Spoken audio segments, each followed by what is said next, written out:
Hey guys, I'm Doug Heimerdome. I've been a master level TFT player for the last couple of sets, and today we're going to talk about how to use your items in TFT. There are many different types of items in TFT. There are components that you get from minions and carousels, which build into full or core items. There are support items that you get from augments and or portals. There are artifacts made by Ornn, also to be obtained by augments and portals. Radiant items that you get from trades, augments or portals. And last but not least, consumables. Items give two types of bonuses. They give you raw stats, like health, mana, AD, AP, armor, magic resist, attack speed, crit chance and crit damage. But full items also give effects, like Redemption. Redemption gives 150 health, 15 starting mana, and there is a passive. Every 5 seconds the wearer radiates an aura to allies within 1 hex, healing them for 18% missing health. Affected allies take 25% reduced damage from area of effect attacks for 5 seconds. So, this does feel like a lot, but the game gives items gradually. So let's start at the beginning. How to use your early components. Tip 1. Use the items that are given to you. Items give immense value to your team, and hoarding item components on your bench doesn't help you at all. Winning or losing a round gives or takes damage to the player. The amount of damage given or taken to the player is determined by the stage number and the amount of units that have won or lost in that round. When building an item, there's a large probability that the stats from that item will make you win harder or lose less significant. This means you will give more damage to the enemy player or take less damage when losing. This maybe doesn't sound like a lot, but things add up really fast in TFT.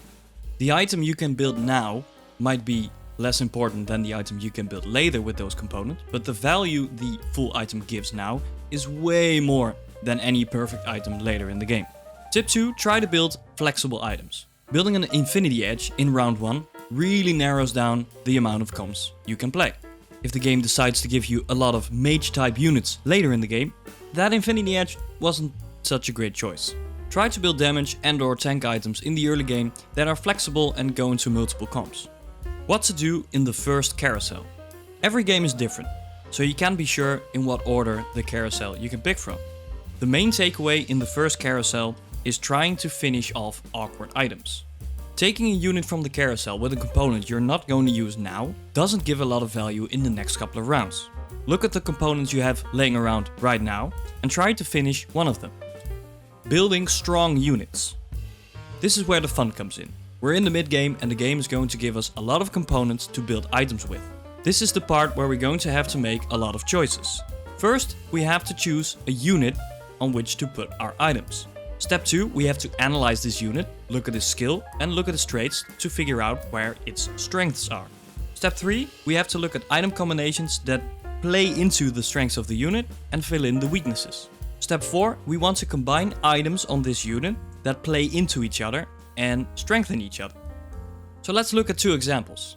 Example 1 is Renekton. He's a 1-cost unit that can be a really strong tank early on and even in the later parts of the game.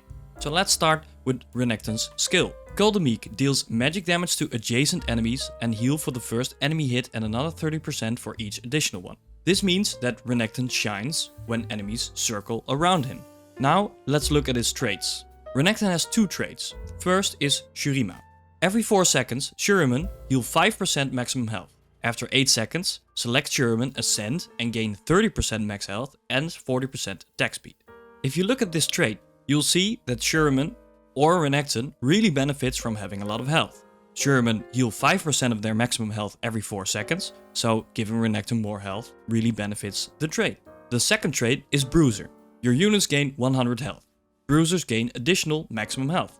This means that Renekton already is going to get a lot of health from both of his traits. Bruiser gives him a lot of starting health and Shurima even amplifies it later in the game.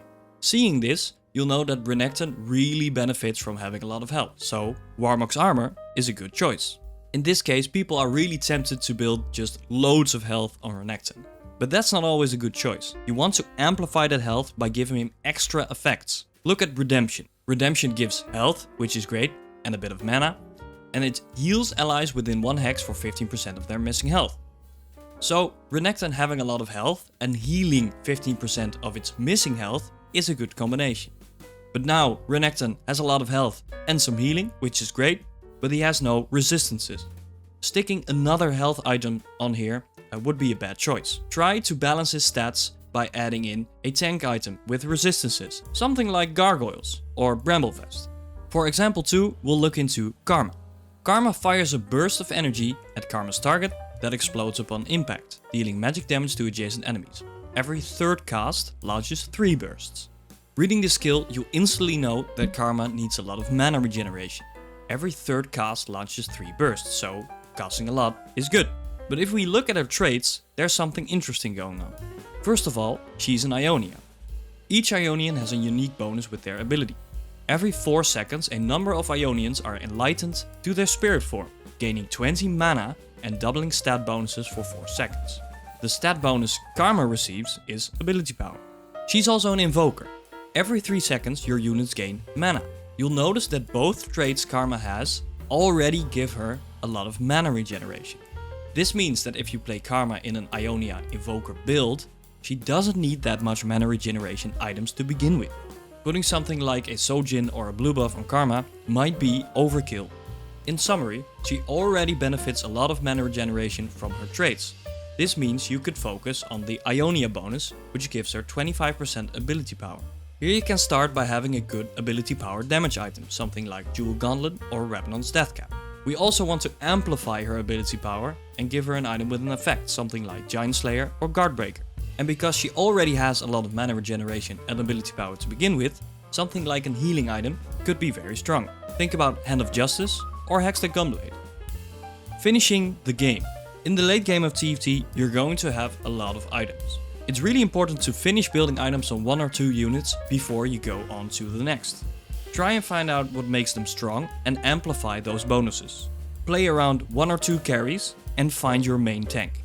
Any items that come after this could be used to amplify the whole team. There's a good example in a game I played a couple of days ago. I had a Aphelios 2-star, double Ginsos and a Deathblade. So that's a lot of damage. He doesn't have that much healing, but that's in the augments. I had double harm assist, and his skill also heals him for every chakram he throws. So that's really good.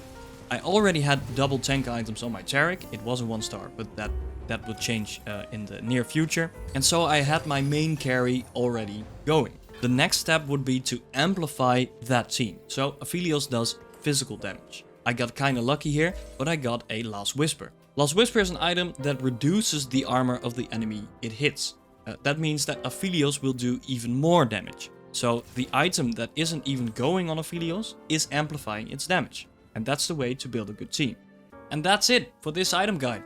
If you found this useful, make sure to hit like and subscribe. Good luck on building those items and go win some games.